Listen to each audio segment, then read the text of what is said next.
솔로몬 왕이 온 이스라엘의 왕이 되었고 그의 신하들은 이러하니라. 사독의 아들 아사리아는 제사장이요 시사의 아들 엘리호렉과 아이야는 서기관이요 아이룻의 아들 여호사밧은 사관이요 여호야다의 아들 분하야는 군사령관이요 사독과 아비아달은 제사장이요 나단의 아들 아사리아는 지방관장의 두령이요 나단의 아들 사붓은 제사장이니 왕의 벗이요 아이살은 국내 대신이요 압다의 아들 아도니람은 노동감독관이더라.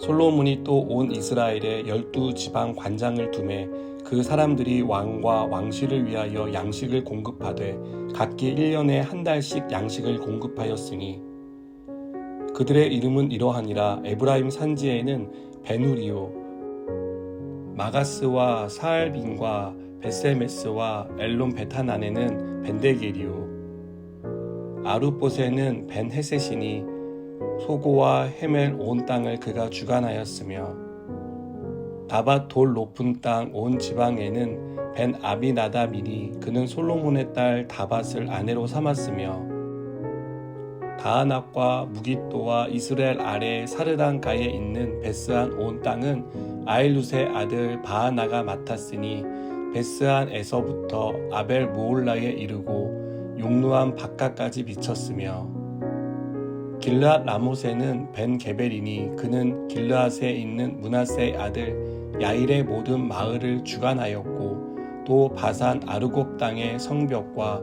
높 빗장 있는 60개의 큰 성읍을 주관하였으며 마하나임에는 id도의 아들 아히나답이요 납달리에는 아히마스이니 그는 솔로몬의 딸 바스맛을 아내로 삼았으며 아셀과 아론에는 후세의 아들 바하나요 이사갈에는 바루아의 아들 여호사밧이요 베냐민에는 엘라의 아들 시므이요 아모리 사람의 왕 시온과 바산 왕 옥의 나라 길르앗 땅에는 우리의 아들 게벨이니 그 땅에서는 그 한 사람만 지방 관장이 되었더라. 아멘. 솔로몬은 왕이 되었습니다. 왕이 된 솔로몬은 자신의 일을 도울 여러 분야의 참모들을 세웁니다. 아사리아는 제사장이 되었고 엘리호렉과 아이야는 서기관이 되었습니다. 여호사밧은 사관이 되었고 분하야는 군사령관, 사독과 아비아달은 제사장이 되었습니다. 그리고 아사리아는 지방 관장의 우두머리가 되었고 사붓은 제사장으로 왕의 벗이 되었습니다. 아도니람은 노동 감독관이 되었습니다. 솔로몬은 이렇게 각 분야를 담당할 사람들을 세우고 이스라엘 통치를 시작합니다. 이것은 솔로몬이 중앙 집권 체제를 이루었다는 것을 보여줍니다. 특히 12지방에 지방을 관장하는 사람들을 두어 관리하게 했습니다. 이것은 왕궁에서 멀리 떨어진 지방을 효과적으로 통치하기 위한 제도였습니다. 솔로몬은 이들을 통해 세금 징수를 원활하게 하도록 했고 혹시 있을지도 모를 반란을 사전에 차단하게 했습니다. 이런 체제가 가능했던 것은 솔로몬의 왕권이 강했기 때문입니다. 그러나 이렇게 강했던 솔로몬의 왕권은 그가 죽고 르호보암이 왕이 되며 약화됩니다. 과도한 세금 징수와 잦은 노동 동원에 대한 불만이 높아졌기 때문입니다. 솔로몬이 내세운 통치 체제는 나라를 다스리는 데 효과적이고 도움이 되었을 겁니다. 그러나 이것이 그 아들에 이르기까지 지속되지 못했다는 사실은 우리에게 시사하는 바가 큽니다.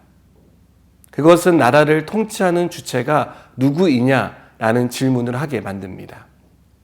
일반적으로 왕국을 다스리는 주체가 누구냐라고 물었을 때 대부분의 답은 왕이라고 말합니다. 그러나 이스라엘은 왕이 아닌 하나님입니다. 왕은 하나님의 대리자로서 왕이라는 직을 감당하는 것입니다. 그래서 솔로몬이 세운 참모들을 나열하는 순서를 보면 제사장이 먼저 나오는 것을 볼 수 있습니다. 그만큼 하나님을 섬기는 것이 최우선이었다는 것을 우리에게 보여줍니다. 사람은 누구나 안정적이고 평화로운 삶을 살고 싶어 합니다. 그래서 이것을 보장해 줄 수 있는 정치 체제나 통치 모형을 만듭니다. 예측이 가능하고 대응이 용이한 효과적인 방법이 될 것을 기대하기 때문입니다. 그러나 우리가 사는 어떤 체제도 우리의 예측대로 흘러가지 않습니다. 언제나 변수가 발생하고 그 변수에 대한 대응을 하지 못하는 경우가 대다수입니다. 그래서 시편 기자는 세우는 것보다 지키는 것이 더 어렵다고 말합니다. 이스라엘의 진정한 통치는 하나님에 의해 이루어지는 것을 말하는 것입니다. 우리 가정의 통치, 우리 인생의 길 역시 우리가 계획하고 세운 어떤 것을 통해 이루어지지 않습니다. 하나님이 통치하셔야 되고 하나님이 지켜주셔야 지킬 수 있습니다. 여러분, 우리가 이루고자 하는 일을 위해 열심을 내야겠지만 그보다 더 중요한 것은 우리가 이루고자 하는 것이 주님의 뜻 안에서 이루어질 수 있도록 기도하는 것입니다. 그리고 하나님이 지켜주시는 은혜를 구하는 것입니다. 저와 여러분 이런 사람 되기를 축복합니다. 기도하시겠습니다. 하나님, 우리가 세우고 우리가 지킬 수 있는 것이 아니라 하나님이 지켜주셔야 지켜지는 줄 믿습니다. 우리가 이 믿음을 가지고 살아가게 하시고 하나님의 도움을 구하는 자가 되게 하여 주시옵소서. 예수님의 이름으로 기도드립니다. 아멘.